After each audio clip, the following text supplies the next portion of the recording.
What up, Fatherhoods fam? On Spotify, you can listen to all your favorite artists and podcasts in one place for free. You don't even need a premium account.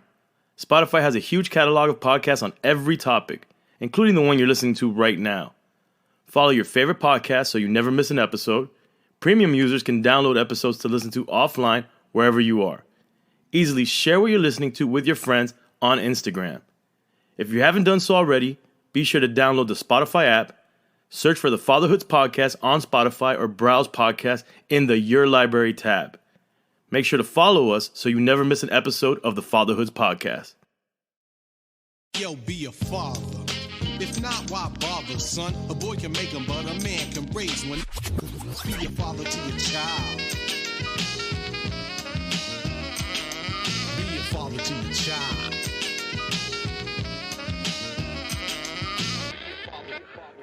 This is KGB. What up, it's DJ EFN. Yo, what's good? This is Manny Digital, and welcome to another episode of the Fatherhoods Podcast.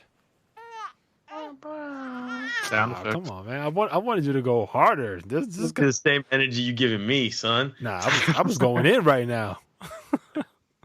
I kind of want to start the episode with bad news that actually ended up okay at the end of the day.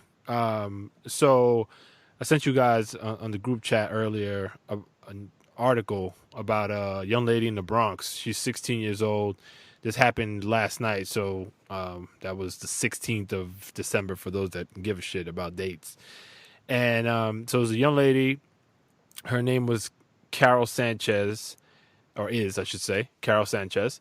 She was kidnapped while walking down the street in the Bronx with her mom. So she's walking down the street. It was dark out. How old again? She's 16. 16. Yeah. So she's walking down the street with her mother, and some dudes jump out of a van, knock her mom down, and snatch her up and throw her in the van. Wow. Speed away. This was, again, last night, right? So this morning, everybody's getting an Amber Alert out here. And it's like, Bronx, New York, check your local news, whatever. So it turns out that happened, yada, yada. So throughout the day, social media, all this stuff is going crazy about trying to find this girl. And then I'd say somewhere around like 2 o'clock this afternoon, news breaks that they found her and that she's safe. So we still have no idea. I thought by now, by the time we talked, there would be more news, more information. But there was a video that came out showing her getting into a car. She was like bawling with her family. News trying to get some information, but they were not really trying to talk. They were just happy that their daughter's back and, kept it moving. So bad news turned good, but at the same time, and after I hear that, I hear all these stories in the office I was at, like people, kids being snatched, all sorts of shit happening around the city. Like some girl was telling me there's like some gotcha somewhere where they put something on a windshield, and I guess it's targeting women. So they put some notice on the windshield, and if you grab it, you might get snatched. I don't know. You know how these things kind of... Yeah, those are like urban myth type things. Right. You know how these things kind of go. But it obviously, for our purposes, like the fact that that's happening, and when you think about it in your own right, like how you would feel and all that stuff. So I thought I'd bring it to the fatherhoods, and maybe we can discuss it a little bit. And that it's a 16-year-old kid. It's not like it's a toddler. Right. That's the crazy part. Right. No, go ahead. No, I was going to say, so, I mean... I have this conversation with my girl all the time. Like, I'm paranoid of this. To the point where I don't even want to talk about it because I don't want no fucking weirdo, like, getting any crazy peeping what I'm saying or how I'm looking at it. But I'm always telling my girl, like, we got to be really, really, like... careful and like I'm the type of dude that'll be like, if I gotta like grab something in the supermarket and I'm with my daughter, like I'm stay like holding her, like like that's how paranoid I am. Looking away, holding her and just making sure I got a good grip. I'd rather hold her tight that it might even be borderline hurting her because if someone snags her. Did you guys ever see that video of something in the Atlanta airport? No. There was a family. I think it was just the mother. She had it was the mother, the father, I believe, and a kid in a stroller and another kid walking, little kid, and a person came straight up and snagged the kid in the stroller. Oh yeah. It was a mom, right? Another, or it was a woman. Like some lady that was like insane or something. Yeah. Straight up, and like they like started wrestling with her. Even the father came in, and but like straight up try to snap. So I'm telling my girl, like, anything is possible. Yeah. We take our eyes for a second off of our daughter. I'd rather be paranoid and like just overprotective than allowing this anything is possible moment to happen. And that's my worry. Well, you'll be having these conversations with your daughter when she's a little older. But Manny, have you had those kind of conversations with your kids just in terms of how to protect themselves or go off if someone, tries to get at them or anything like that? I know I've had it with my son. Like, just trying to not to get him scared, but just laying it out. Like, look, there's crazy people out there, they'll try to do different things. If anyone should ever try to snatch you or grab you, go nuts, yell, scream, kick, bite, all that kind of stuff. This kind of have that. Yeah, it hasn't been something that I've done a lot. And the extent to which I've done it really has been more so to my oldest, so to my 12, almost 13-year-old daughter. Yeah. But it hasn't really been like, if ever it's been real random scenarios, but it's more been about like fights versus being snatched or shit like that. So I'll just run up on her and like put my arm around her neck, like, yeah, all right, now what you gonna do? Like test her that way to see what her reaction would be. Obviously not choking her, but like enough where she has to. That's not child abuse. And this episode of Fatherhood, Manny goes to jail. But never, like, I've never had. I think this is actually a good opportunity now that this unfortunate event occurred to kind of bring it into perspective for her and the other kids, but really her, because she's more out there, more independent, middle school and all that good stuff. I think it'd be a good lesson for her, but it's never been something I can say I've really taken too seriously. But things will change now. Man, my heart drops every time those Amber Alerts pop up on the phone. I'm like, God damn. Dude, everything. My heart drops for everything now. It's like you're super sensitive to all those things. Son.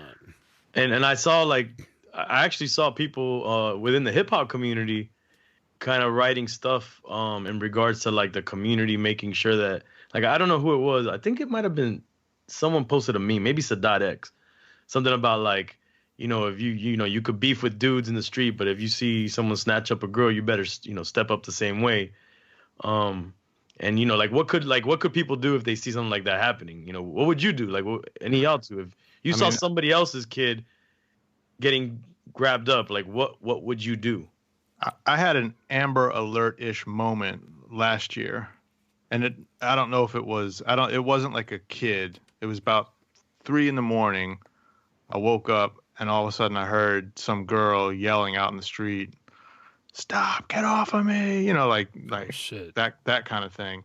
I'm like, what the hell? And I went out and opened the door, and there was this big Suburban, and there's this, I couldn't really see too well, but there was a girl, it might have been in her 20s or something. She's screaming and yelling. There's this dude trying to like put her in the van, put her in the Suburban.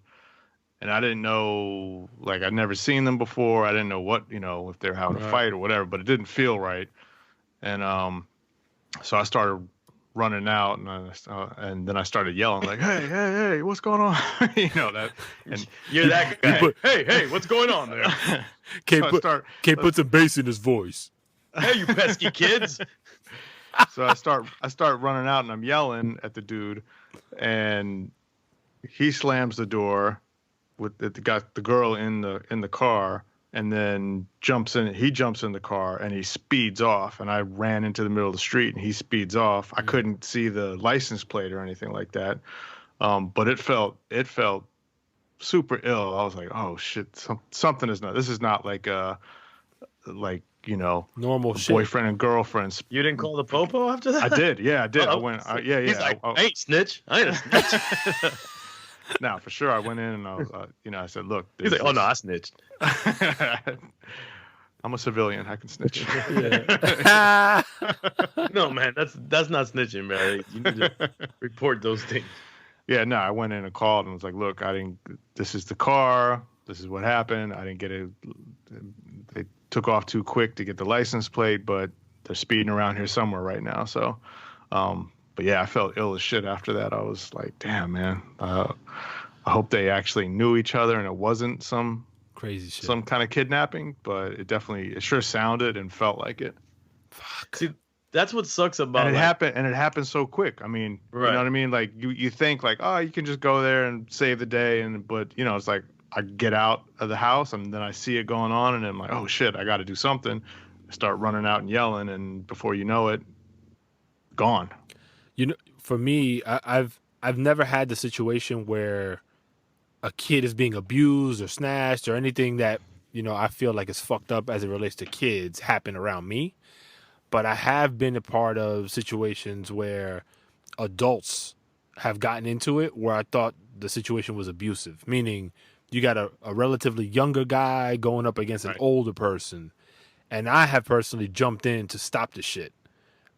So that I just jump into action. Like, it's not something that I really think through. So I guess if I were to come across something like that, I'm pretty confident that my ass is jumping in and trying to diffuse the situation.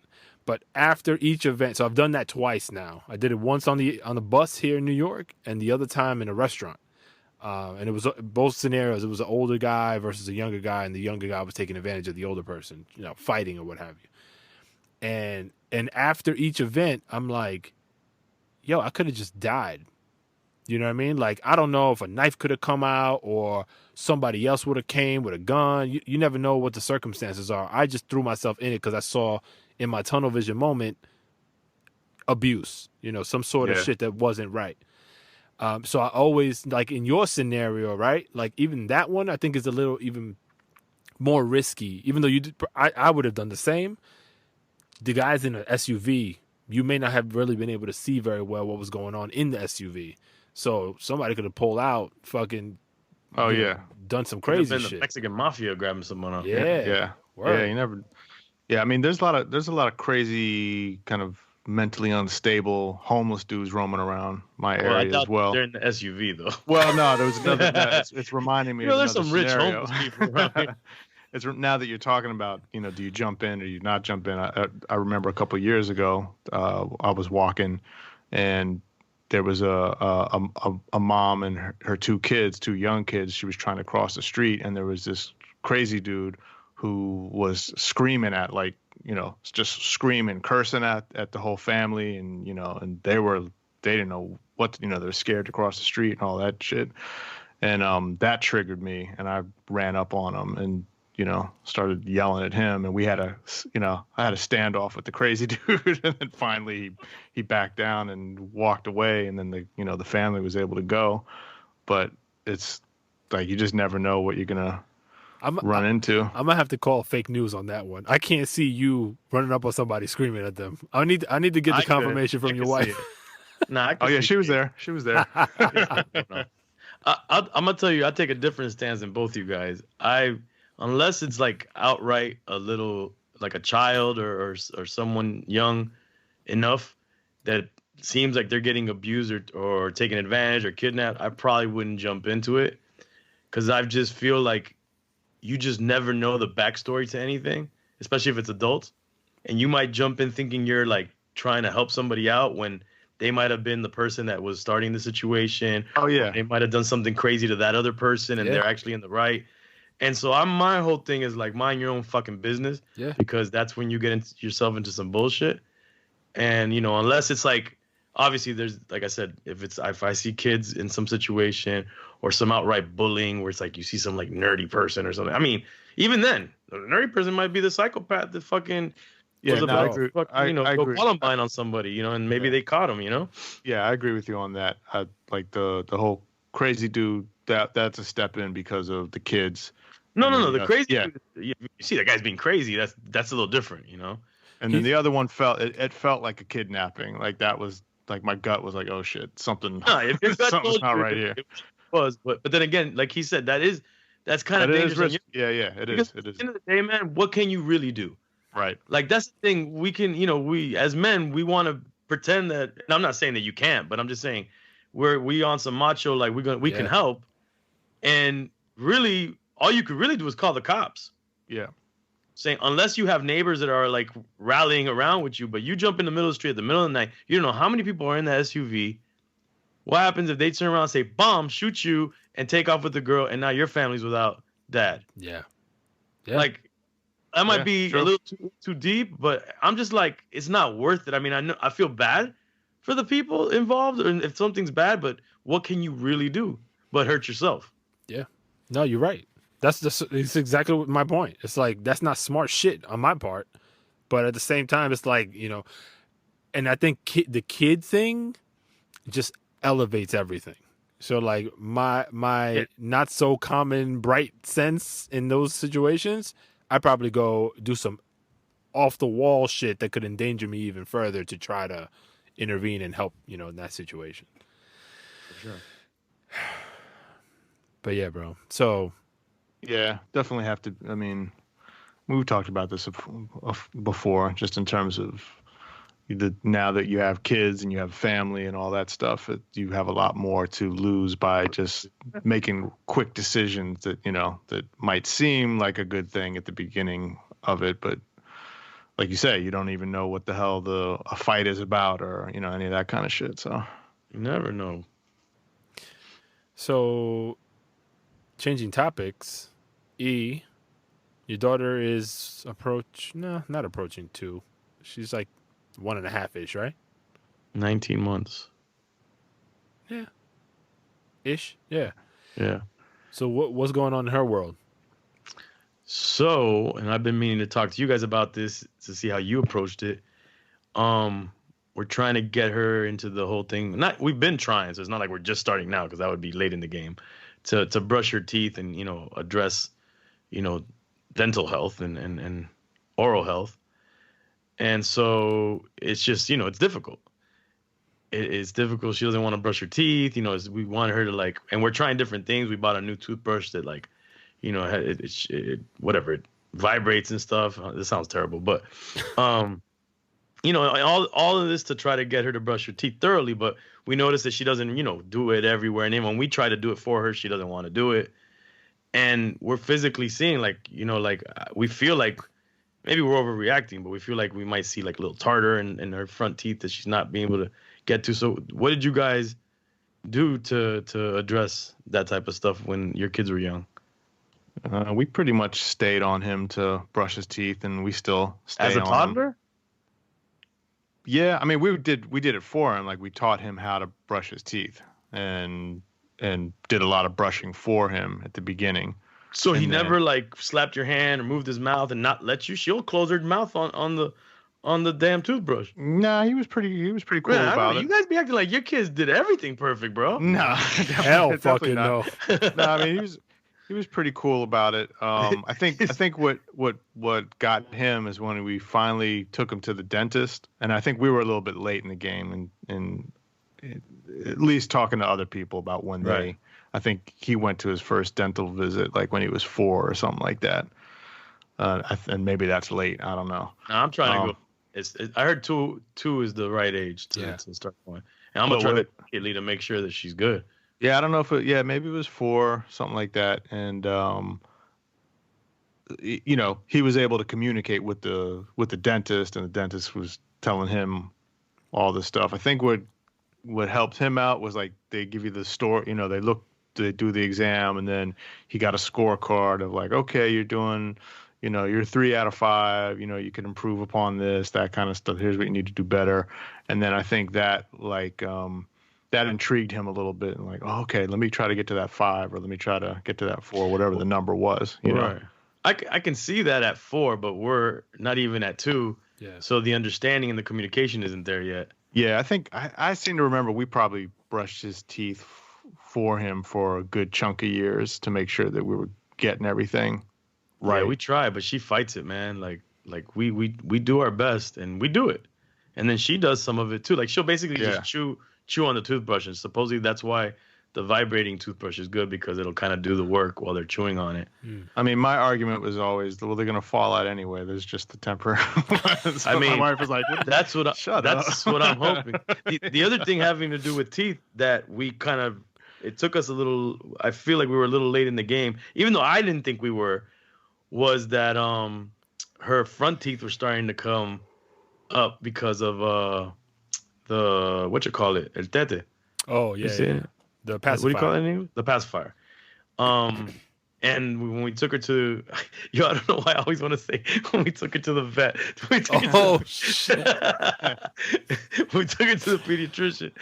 Guess who's sleeping on the couch after this episode? When we took her to the pediatrician last time, he was like, he noticed it, and he's like, you guys, she's still with the pacifier, and we're like, well, we're trying to take it. He's like, you better now take it away now. Have those couple of really rough nights without it, and it'll be done. He was like adamant about it. Yeah. And he was so adamant, we were like, it's done. That's it. No more. And we took it away, and it's been pretty easy so far in terms of her not going crazy over it anymore. For but you can us, see she picks up other little habits to like make up for it. Huh? we used to have like a, I don't know what the fuck you call it, but it's like a little nub that you put over your index finger to brush your teeth. We have all of that. You got everything. And she'll bite the shit out of your, my daughter has a crazy bite. Yeah. Like a lockjaw type shit. Like, lockjaw, like you go, like you will be screaming for your life. We used to, when we couldn't get to all the teeth, we would focus on the tongue, just because the hot ass breath, really, most of that shit is right there on the tongue. So we tried to do that, but I can't say that we ever experienced a lot of like the. You're worried about hada breath? Yeah, I mean, for the same reason, worried right? about the harder teeth. Nah, I don't care about that so much because they're gonna lose them. I mean, we try to get it when we can, your but gums are your gums. You're not gonna lose your gums. Yeah, and then gums, you get gum disease. They're durable. Come on. It's actually the back teeth, because there is some of the molars that don't switch out. Right. Well, I think when she's like brushing on her own and kind of biting it, she's usually getting those back molars pretty good. I don't know. I think we need to create something for that. Maybe how about flossing? You guys taught your kids how to floss? Well, I mean, my toddler's not gonna floss. We can't get the teeth brushed. The flossing's not happening. Flossing came into the picture. Let's see, my son is 6. I'd say around first grade is when we tried to emphasize flossing. Yeah, see, I did not get hip to the whole flossing game until later in life. I'm like, damn, Ditto. this is what I needed in life. Was fucking Ditto. flossing. No, same here. I was late to the flossing game, and it changed my life. Never got taught about the importance It of changed flossing. my life, brother. I can't go a day or a brush without flossing. Yo, real talk. Even more important than the brushing is the flossing. It is. Actually, you floss, and brushing is just to make sure the residue that you floss is out of there. Yeah, my wife was like, "You don't floss?" Never even knew how to floss. I'm not ashamed of very much, but the fact that I didn't learn truly how to floss until I was after college, like old fucking guy. Grown adult. No, we're disgusting ass motherfuckers on this podcast. Yo, dogs. That means we had fucking chunks of salmon and fucking Nah, I would like when you feel the beef shit. jerky all up in the teeth. When you feel that you got a chunk of meat or whatever, then you probably go get a toothpick or whatever. But the flossing really gets it done. We never got it really done. That's the problem. Yo, for all you motherfuckers walking the streets with halitosis, it's the fact that you don't floss, bro. Like, take care of that shit, please. Got all that rotten food in between your teeth. And get cleaning, regular cleanings. I go every 4 months and get a cleaning. Damn, you go 3 times a year? Yeah. Wow. I mean, addicted to it. Well, I mean, they tell me I need to go for that. But That's good. I mean, they might have bamboozled me for the bread, but I like it. I come out of there feeling like I just polished my teeth. Yeah, I'm definitely trying to get him to stay up on that, because I want him to avoid cavities and all that kind of shit. For definitely. That's what I went through and what got me to where I'm at now. Yeah. Oh, the cavities. Have you ever had a root canal or anything like I that? had 3 root canals. Ooh, There was a time period where I didn't go to the dentist for, I don't know, a decade. I remember that. I remember when you And first started going back to the dentist. you remember? Yeah, I remember. You, And well, you no, had all kinds of visits. yeah, well, I didn't get a root canal then. Actually, I got something done. I think I did get 1 root canal actually, but Yeah, when you I did. was when I was younger, I got 2, and then that one, and that was my 3rd one. And it's because I hadn't gone in so long. And ever since then, I've been religious with the dentist. Like, my dentist knows everything. Like well, it's the dentist and it's the people who do the cleanings Yeah, all in but- the same Yeah. place. Well, anytime my son is bitching about brushing his teeth or anything, my wife will just say, "Do you want your teeth? Do you want those teeth to look like Daddy's teeth? Look, Oh you know, shit! look at the back of Daddy's mouth." Because I had, when I was a kid growing up, for whatever reason, I had cavities. So Just looking like blazing hip hop and R&B back there. Yeah. So what you got? You got the metal mouth in the back, yeah, I got the old school. the silver joints. Uh huh. Now they got the clear joints. Like I had a couple fillings that were clear. It was alright, but the metal mouth shit, ooh wee. Yeah. It I think I got one of those. just wears away years after year. It's just And then the porcelain, what's it called, crowns? After they Yeah. do the root canal, I had to get those joints. those are gorgeous. But not the full on like grills that people be getting out there with the brand new fake smiles. Nah, that's too much, bro. So my daughter, my youngest, like I mentioned, she's 3. We've been having this battle. So she goes to daycare twice a week, and I mentioned this before to you guys. At first, it was great, like the first, I'd say, couple of weeks or so, and then things turned for the worse. She was like kicking and screaming, not wanting to go, and we're like, all right, what's going on? Like, is the school fucked up? Like, what's the situation? Trying to really understand whether it's her just having a difficult time detaching from being at home with mom all the time, or if something's going on. So we're digging. We have a neighbor that also sends their kid there, and we're having conversation just to understand how things are going, talking to the teachers. Everything checks out. Everything seems fine. Even when we ask our daughter, she's like, yeah, no, they treat me great. And then we're like, so why don't you want to go? Because I don't like that school. And I'm like, what the fuck? Like, literally, it's the physical building that she says, quote unquote, that she doesn't like. So the video, I don't know if you guys saw it, but I sent you guys a video earlier today. And that's her and my wife having a conversation because she goes to daycare in the middle of the week. And we're approaching that. So she remembers that my wife is going to work tomorrow. And then she just starts crying. And then my wife's like, yo, what's up? And she's like, she named the teacher. She's like, I only want to go to Mr. Blah, blah, blah. Meanwhile, she doesn't give a fuck. All the teachers are fine. She pretends like, there's an issue with a particular teacher. Like, she's coming up with all this shit. And she's like having this cry-a-thon. And now we're back to like the bad. Because like it was bad. It was good, bad. Now it turned up again. And now it's going back to shit. So You want me to play it? You want me to play it for you? Yeah, play it. Let's see here.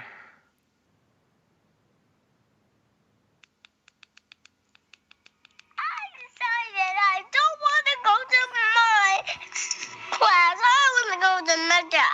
Isaac's class. Well, Mr. Isaac is with you after school. But I don't want to be with him after school. I want to be with him right now. Sounds mad cute though. Yeah, of course. When you're not dealing with this shit, it's adorable. So the first thing I caught on that, I was like, when my wife said this to me, she was like, I've decided that I want to go. I was like, you've decided? Who the fuck are you to be deciding shit? But yeah, so this is like out of nowhere.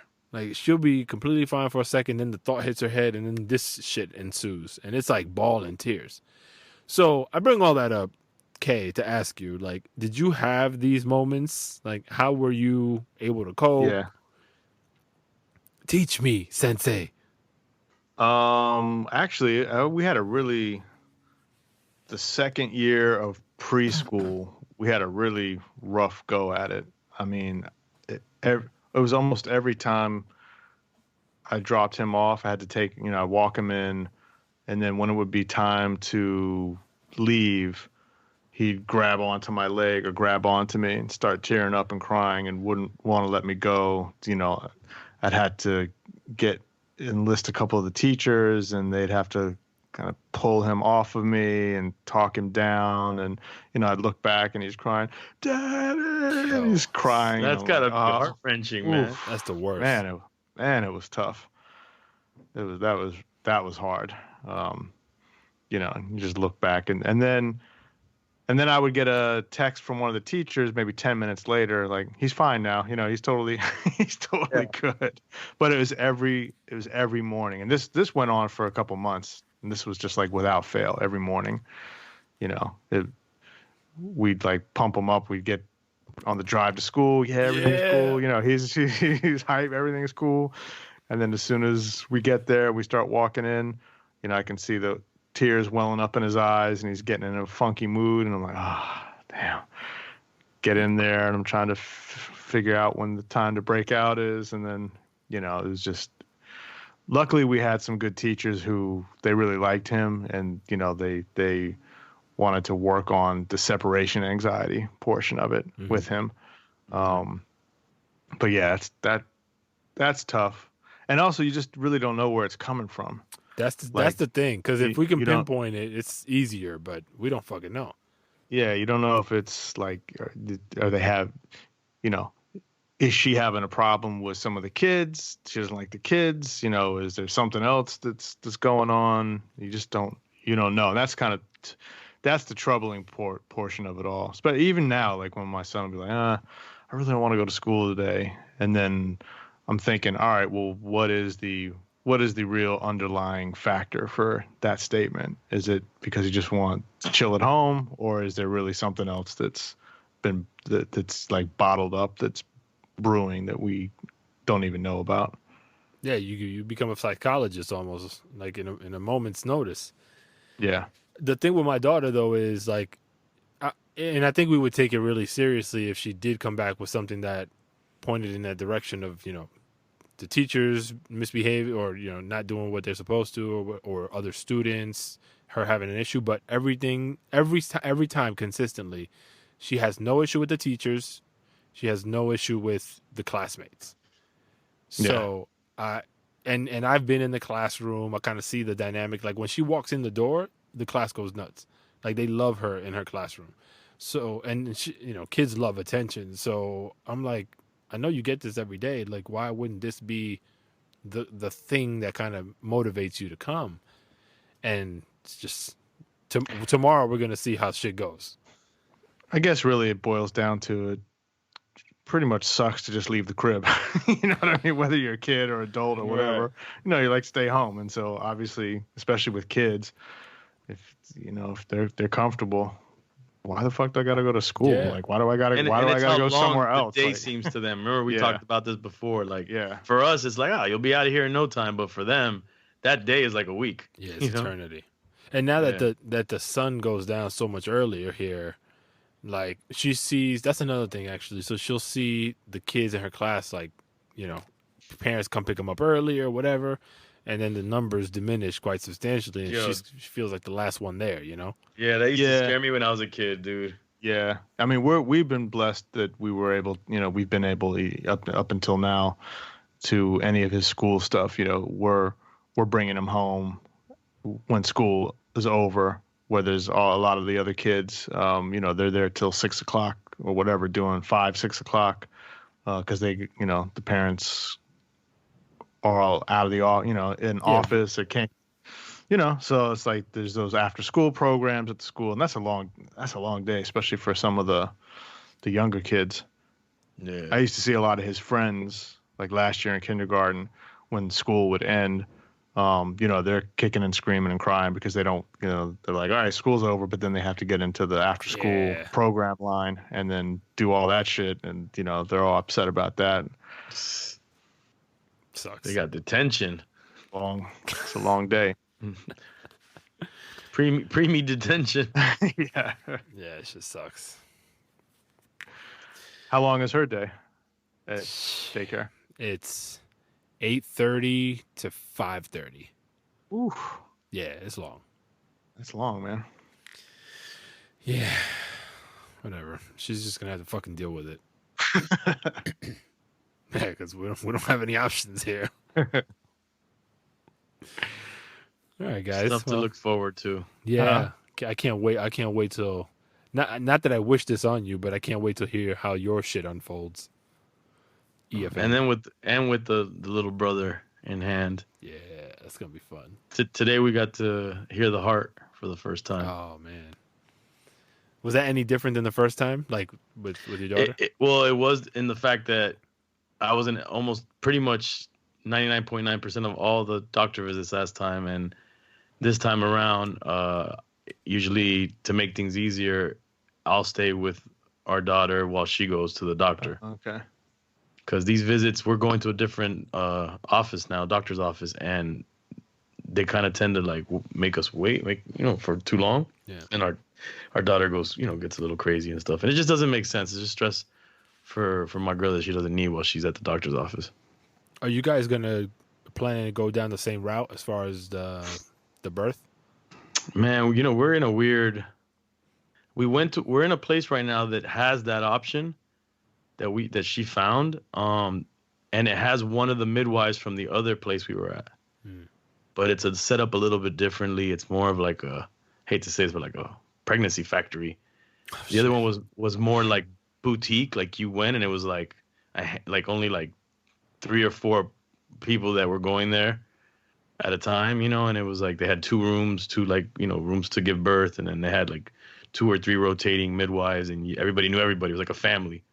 We're here, it's just like you go there, it's like full, and they have like all kinds of staff and all kinds of people. So I mean, I don't know. And then they're building on the there's 1 floor, and then on the 2nd floor they're building the whole like birthing center in this place, and it'll be done by the time that we're gonna get. But we're on the fence of whether we're gonna go that route or just go to a good hospital, and because we ended up in the hospital last time anyways. Right. And it wasn't a terrible experience because the midwife that was, followed us there, and she took care of us and made sure that things worked out. And so I don't know. We haven't decided on that yet. Right now I'm just just wanting everything to be, the baby to be healthy. And, but definitely I already feel the more pressure and stress off of, having a second child on the way and trying to prepare and do, get everything ready. Talking about pressure and stress, Manny. Let's hear it. Yeah, man, come on, you gotta explain. You unloaded on your fellow fatherhood. Yo, man, it's you were having a morning. How do I summarize my last few weeks? So we talk about it, the unorthodox jobs or careers that we kind of decided to get into. Right. Comes with it's I'm finding more and more there's a trade-off, right? So yes, you get to do things differently than a lot of people, but at the same time there's a lot of uncertainty in how you can make money, where you're going to be, how often, all that good stuff. So that's one aspect of it, but this job that I was working at, or that I'm working at, it's an awesome vibe where I'm at. Culture's dope, like all these things that are really popping. But the fit for what I do, what I'm able to do, and what they need is not the right fit.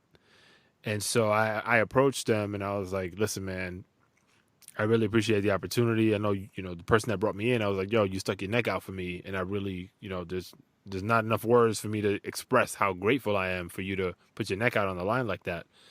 But I was like, yo, look, man, like the things you guys need, it's not me. Like I'm not the person that's going to be able to do the job that you guys need at this moment in time.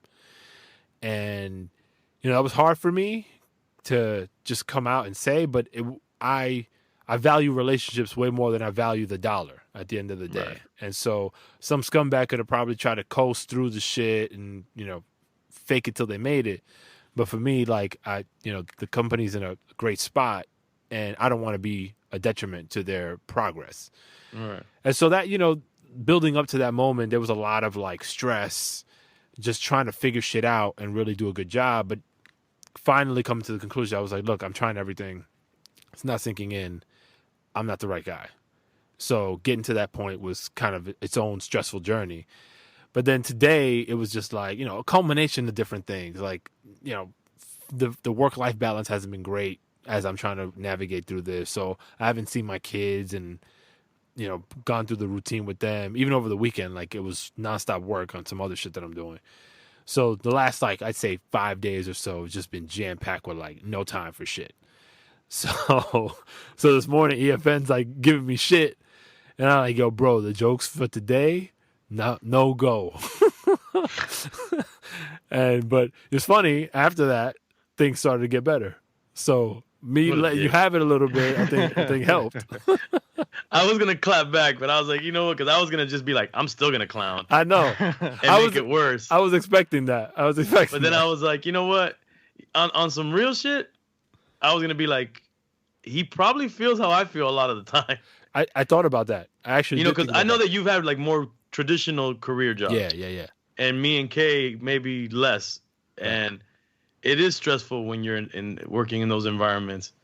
And like you said, so I was just like, you know what? Let me let it go because I get it. I totally thought about you in that same regard. I was like, yo, this is him hearing me say some shit about this is like, well, all right, bro. I've been doing this for years. I know how it goes. What I also consider for you that I know is stressful is the commute. Yeah. Too. Yeah, it's crazy. Like I couldn't do that. You know what I'm saying? That's like I was thinking about that alone would fucking stress me. Well, and it's also, you also have 3 kids, so there's it's the time. It's you've got job stuff, you've got all the other things that you got your hands in, plus you've got 3 kids to devote time to, and it's So I get it. It's a lot to try to divvy up. Yeah, it's crazy. Not to the Lord Savior. It's always good to have an atheist in the crew, Nah, but and it's hard to talk about those things because like you say these things to call it the person with the traditional job or even just your boys, right? The first thing out of their mouth is like, yo, man, stop being a bitch, bro. Like, blah, blah. But because you don't want to, like, this conversation we're having now, I wouldn't get that deep with most people. I wouldn't kind of explain, like, yo, the time away from my kids and, because a lot of times it's like, yo, people got their own shit. My shit compared to your shit, everybody processes and deals with shit differently. So, like, I don't necessarily like to bother people with it. But at the same time, I'm finding the older I get, the more necessary it is to actually let it out, right? And try to find people that you can have that conversation with, because we're in the age of everything leads to some sort of mental health potential issue, or there's such an emphasis on it. Like, yo, I'm like, yeah, I should fucking talk about it because I do feel better. Like I said, after we had like that exchange in text, shit kind of just the weight started to sink and feel less so. And so I don't know, just think it's important. And also, and for anybody listening, for the whole like aspect of the grass is greener on the other side, there's pros and cons to both lifestyles in terms of like work lifestyles. The having a regular 9-to-5 or job like that, or doing different things in the world that you love, let's just say, where you're kind of like independent and doing your own stuff. Like the pro on a regular 9-to-5 is at least your schedule, and that you could work around that schedule to do stuff with your family. The con is that you have a schedule that you can't. It's very it's not flexible. And the other side of the coin is that you might have more time to do stuff with your family, but then it's more of an irregular lifestyle, irregular schedule, and irregular revenue stream. Mm-hmm. And as much as people and we might have aspiring artists and producers and entrepreneurs out there listening, it's as good as it might seem, like an artist that you follow or a podcast that you listen to, and you might think, oh man, those guys have it made. They have it made until they don't. Yeah. And if they have, if you're not, and it's not the regular type of job where you get your 401k and you have insurance, you have all this other stuff. So if you're not set up for when that thing ends, because those, these things come in waves. then you're it's next to be creative to figure out how your next hustle is gonna be.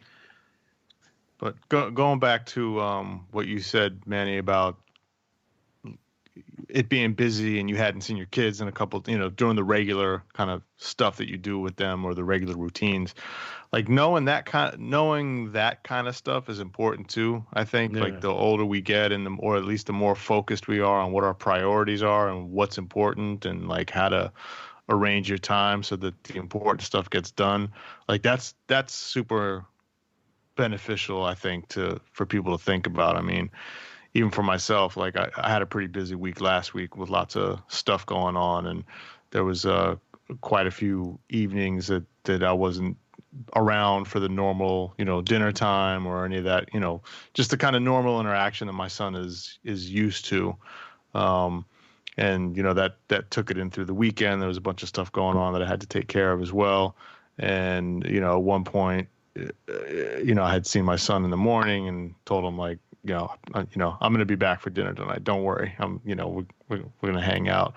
And so, you get in these situations and then people might try to clown you like, oh, you being old. Why are you trying, why are you dipping so early, et cetera, et cetera. And it's like, you know what? I promised my son I'd be back for dinner. So that means the world. That's what's going on. And especially I look at these younger years too. We're not going to get these years back with them.